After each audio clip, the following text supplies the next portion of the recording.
வணக்கம். நாம செய்ய நினைக்கிற விஷயங்கள்லயே ரொம்ப ரொம்ப கஷ்டமானது எது தெரியுமா? நம்ம சொந்த மனசையே நம்ம கட்டுப்பாட்டுக்குள்ள கொண்டு வரது தான். இந்த பெரிய சவாலை ஜெயிக்கிறதுக்கு ஒரு பழமையான வழிமுறை இருக்கு. அத பத்தி தான் நாம இப்போ விலாவாரியா பார்க்க போறோம். நாம பார்க்க போற இந்த ஆழமான விஷயங்கள் எல்லாம் எங்கிருந்து வருதுன்னு பாத்தீங்கன்னா, மகா பெரியவான்னு நாம பக்தியோட கூப்பிடுற ஸ்ரீ சந்திரசேகரேந்திர சரஸ்வதி சுவாமிகளோட போதனைகளில் இருந்துதான். இதனாலேயே நாம தெரிஞ்சுக்க போற ஞானத்தோட ஆழமும் நம்பகத்தன்மையும் எவ்வளவு வலுசுன்னு நமக்கே புரியும். சரி, வாங்க நேரா விஷயத்துக்கு வருவோம். நம்ம எல்லாருக்குமே மனசுல ஒரு கேள்வி ஓடிட்டே இருக்கும் இல்லையா? ஏன் ஏன் நம்ம மனச நம்மால கண்ட்ரோல் பண்ணவே முடியல? இது எனக்கு மட்டும் இல்ல, உங்களுக்கு மட்டும் இல்ல, இது உலகத்துல இருக்கிற ஒவ்வொரு மனுஷனோட போராட்டம். நம்ம பயணத்தோட ஸ்டெப் என்னன்னா, இந்த பிரச்சனைய முதல்ல சரியா புரிஞ்சுக்கிறது தான். அதாவது, நம்ம மனசோட இயல்பே என்ன? அது ஏன் இப்படி அடங்காம ஒரே குழப்பமா இருக்குதுன்னு நாம முதல்ல தெரிஞ்சுக்கணும். கொஞ்சம் யோசிச்சு பாருங்களேன். நம்ம வாய்க்கிட்ட பேசாத அப்படின்னு சொன்னா அது கொஞ்ச நேரமாவது சும்மா இருக்கு. கண்ணுக்கிட்ட மூடுன்னு சொன்னா அதுவும் நம்ம பேச்ச கேக்குது.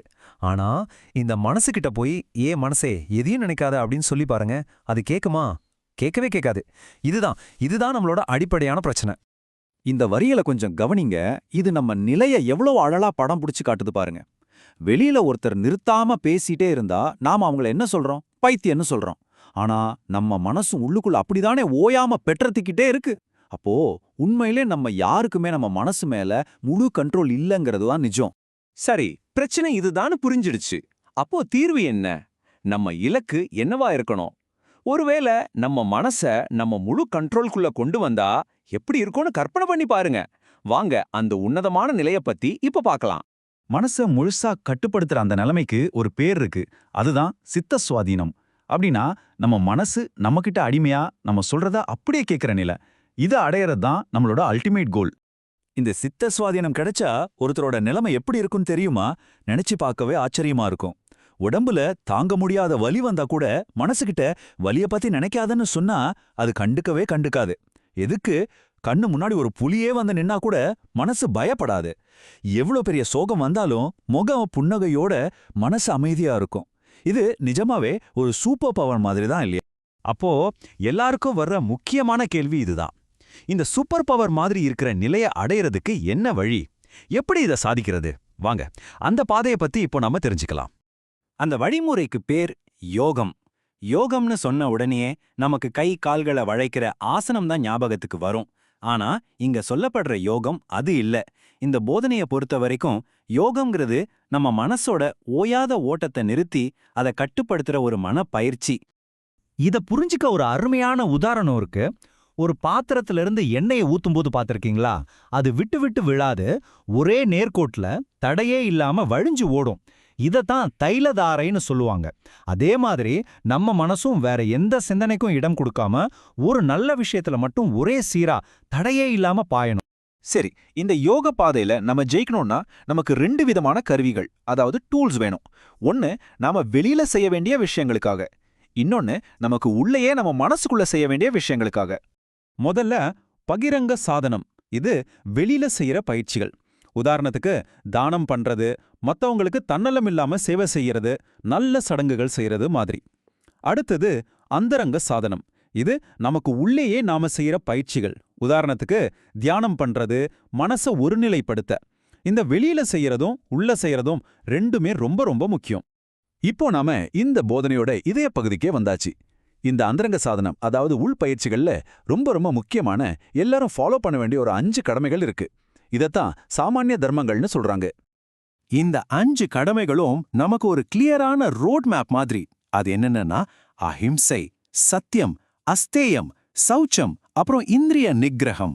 வாங்க இப்போ இத ஒன்னொன்னையும் கொஞ்சம் விளக்கமா பார்க்கலாம். முதல்ல அஹிம்சை. அஹிம்சைனா யாரையும் அடிக்காம துன்புறுத்தாம இருக்கிறதுன்னு மட்டும் நாம நினைக்க கூடாது. அதுக்கும் மேல எந்த ஒரு உயிருக்கும் சின்ன தீங்கு கூட நினைச்சு பார்க்க கூடாது. அந்த அளவுக்கு நம்ம மனச அன்பால நிரப்புறது தான் உண்மையான அஹிம்சை. 2வது சத்தியம். இதுவும் நம்ம நினைக்கிற மாதிரி சும்மா போய் பேசாம இருக்கிறது மட்டும் கிடையாது. நம்ம மனசுல என்ன நினைக்கிறோமோ அதையே தான் நம்ம வாயால பேசணும், அதையே தான் நம்ம செயலால செய்யவும் செய்யணும். இந்த 3ம் ஒரே நேர்கோட்டுல பயணிக்கிறது தான் சத்தியம். 3வதா வர்றது அஸ்தேயம். இதோட நேரடி அர்த்தம் திருடாம இருக்கிறது. ஆனா அதோட ஆழமான அர்த்தம் என்ன தெரியுமா? அடுத்தவங்க பொருளை பார்த்து ஆஹா இது நமக்கு வேணுமேன்னு ஆசைப்படுற எண்ணம் மனசுல எட்டி பார்க்க கூட செய்யக்கூடாது. அந்த அளவுக்கு ஒரு பற்றில்லாத மனநிலையை வளர்த்துக்கிறது தான் அஸ்தேயம். 4வது சௌச்சம், அதாவது தூய்மை. இது வெறும் குளிச்சு உடம்ப சுத்தமா வச்சுக்கிறது மட்டும் இல்ல, நாம சாப்பிட்ற சாப்பாட்டுல ஒரு கட்டுப்பாடு, ஒரு ஒழுக்கம் வேணும். நாம இருக்கிற இடத்தையும் சுத்தமா வச்சுக்கணும். இப்படி வெளியில நாம சுத்தமா இருந்தாதான் உள்ள மனசும் தெளிவா இருக்கும். கடைசியா 5வது இந்திரிய நிக்கிரகம். இதுதான் ஒருவேளை இது எல்லாத்துலயுமே ரொம்ப சவாலான ஒண்ணா இருக்கலாம். நம்மளோட கண், காது, மூக்கு, வாய், தோல் இந்த 5 புலன்களையும் அதோட இஷ்டத்துக்கு அலைய விடாம இந்த உடம்பு உயிர் வாழ்றதுக்கு மினிமமா என்ன தேவையோ அதை மட்டும் அதுக்கு கொடுத்துட்டு மத்த தேவையில்லாத ஆசைகளை எல்லாம் கட்டுப்படுத்துறது தான் புலனடக்கம். சரி, இவ்வளவு கஷ்டப்பட்டு இந்த வழியில போறோமே, இதுக்கு என்னதான் பரிசு? இந்த மனக்கட்டுப்பாட்டு பயிற்சியை சரியா செஞ்சா நமக்கு கிடைக்க போற அந்த அல்டிமேட் ரிவார்டு என்னன்னு இப்ப பார்க்கலாம். இந்த பயிற்சியில தன்னை முழுசா அர்ப்பணிக்கிறவங்கள யுக்தன்னு சொல்றாங்க. அதாவது யோகத்தோட தன்னை இணைச்சுக்கிட்டவர். அவருக்கு கிடைக்கிற பரிசு என்ன தெரியுமா? அவர் ஒரு சுகியா மாறுறாரு. சுகி அப்படின்னா யாருமே அசைக்க முடியாத உண்மையான சந்தோஷத்தையும் மன அமைதியையும் நிரந்தரமா தனக்குள்ள கொண்டவர்னு அர்த்தம். இந்த முழு போதனையோட சாரத்தையும் இந்த சக்தி வாய்ந்த வார்த்தைகள்ல நாம முடிக்கலாம். சாஸ்திரங்கள் என்ன சொல்லுதுன்னா, இந்த உடம்ப விட்டு போறதுக்கு முன்னாடியே ஆசையோட வேகத்தையும் கோபத்தோட வேகத்தையும் தாங்கிக்கிற சக்தி யாருக்கு இருக்கோ அவன்தான் உண்மையான யோகி, அவன்தான் உண்மையான சுகமான மனிதன். பாருங்க, மனதை அடக்குவதோட கடைசி பரிசு இதுதான். நம்ம மனதை அடக்குற இந்த பயணம் இன்னைக்கே தொடங்கட்டும். இந்த பகுதியில நாம பார்த்த விஷயங்கள் உங்களுக்கு பிடிச்சிருந்தா கண்டிப்பா லைக் பண்ணுங்க. உங்க நண்பர்களுக்கும் இது உபயோகமா இருக்கும்னு நினைச்சீங்கன்னா அவங்களோட ஷேர் பண்ணுங்க. முக்கியமா இது மாதிரி இன்னும் நிறைய ஆழமான விஷயங்களை தெரிஞ்சுக்க நம்ம சேனலுக்கு சப்ஸ்கிரைப் பண்ண மறந்துடாதீங்க. நன்றி.